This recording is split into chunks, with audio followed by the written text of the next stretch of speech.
এই গৌরীদাসকে আলিঙ্গন দিয়ে আজকে গৌরীদাসও কাঁদছে, আমার মহাপ্রভু কাঁদছে।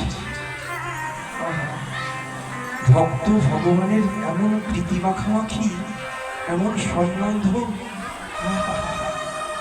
সুদুর্লভ দর্শন। ভক্তরা দর্শন করছেন, সবাই জয়ের ধ্বনি করছেন। কি অপূর্ব শোভা! গৌরীদাস কেঁদো না, চোখের জল মোছো। এই তো আমি এসেছি তোমার কাছে। গৌরীদাসের চোখের জল মুছিয়ে দিচ্ছে মহাপ্রভু।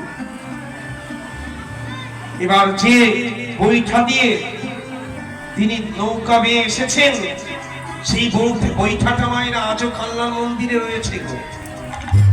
সেই বৈঠাটা মহাপ্রভু গৌরীদাসের হাত দিয়ে বলে, গৌরীদাস একটু হাতটা পাতে দেখি। কেন প্রভু? আর কেন পাতই না?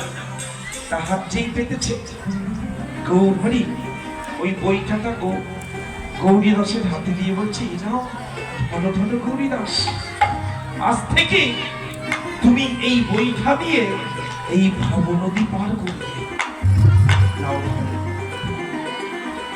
তা দেখতে দেখতে দেখতে দেখতে গৌরীদাস পণ্ডিত দুই প্রভুকে নিয়ে অনেক সেবা করলেন, অনেক সেবা করলেন।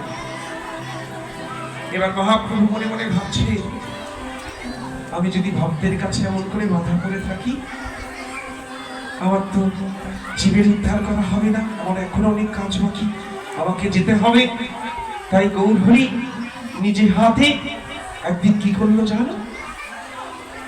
ওই দারু বৃক্ষ দিয়ে নিতাই গৌরীর বিগ্রহ স্থাপন করলেন।